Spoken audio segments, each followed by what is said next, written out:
Hello, so I'm in my car right now because my roommate is doing something, so I'm trying not to have our things interact too much or collide.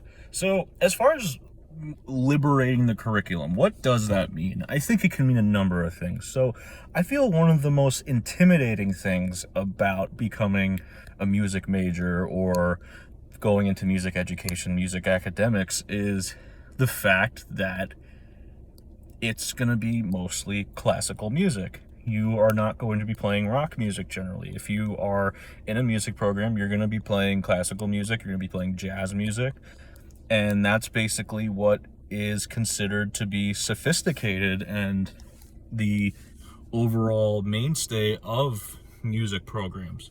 But is that holding us back? I personally think it is. Not because we shouldn't implement these things. I think classical music is very important and we need to listen to it. And I think more people need to listen to it. Not because I think they do or because their music taste is not validated, but it's just something about it. It's very, if you like music, you should know where it comes from, I believe. And that's just me personally. And I think that for especially young minds to really get engaged in music, you can't just immediately pull them out of their comfort zone. You have to find a way to ease them in. And a great way to ease them in is having them play music that they like, music they want to play. When you pick up a guitar or you pick up something, someone picks up a guitar, right? Do they want to play Mary Had a Little Lamb? Do they want to play Old MacDonald Had a Farm? Do they want to play Hot Cross Buns? No. When I was a kid, did I want to do that when I picked up guitar? No. I saw Eddie Van Halen shredding in a video, and I wanted to do that. I listened to Green Day, listened to Metallica, I listened to all these different bands. I didn't want to play Hot Cross Buns. I didn't want to play, Star Spangled Banner on guitar. I didn't want to play all this stuff. I wanted to play rock music. I wanted to play the music I liked. And then eventually, after learning the music I liked, I started to appreciate all the other aspects of music and appreciate the fact that, yes, it's important to learn Old MacDonald. It's important to learn all this stuff. And then eventually, when I got into classical, I love playing Bach. I love playing all these classical pieces on guitar. I had, Scarlatti, whatever. But you have to realize that when you pull someone so immediately into this new world and expect them to just come around into this sort of narrative that, that we're too sophisticated to appreciate or analyze or look at or acknowledge rap music, rock music, pop music, electronic music, which is all things I love. And at the end of the day, all music, every song ever written is a part of music history, even if no one knows about it, even if it's a song about bagels that Joe Schmo from Long Island wrote on, his ukulele or something. It's music, and it's a part of the history of music.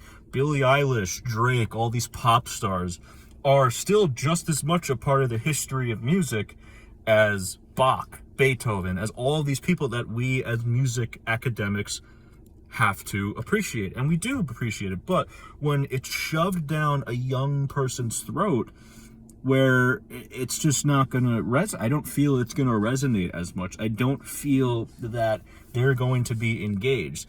They want to, play what they enjoy.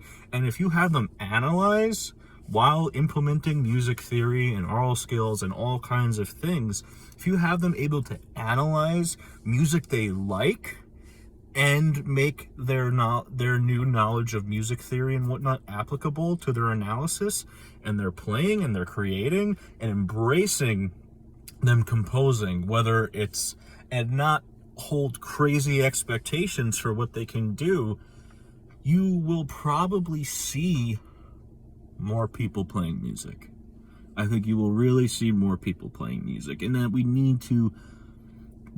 I personally don't believe there's such thing as easy music. I think there's music that may be easier to recite, but to really play it and to really understand it. Reciting a song and playing it, I feel, are two different things. And also, there's no such thing as a bad musician. There is a less knowledgeable musician. There is a beginner. There is an intermediate. You have to be a beginner before you're an expert. There's no such thing as a bad musician.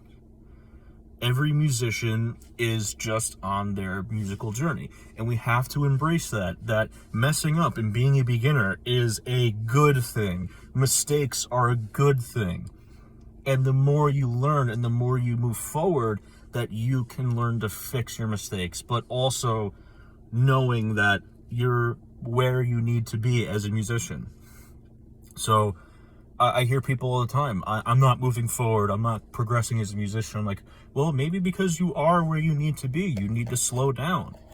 And we need to know that music is a process. It takes years. I have been playing guitar since I was 7 years old. I'm 22 years old now. And I can say that I have not even close come to learning everything. And I never will. I'm going to be 80 years old if I live that long. And I will still be learning stuff.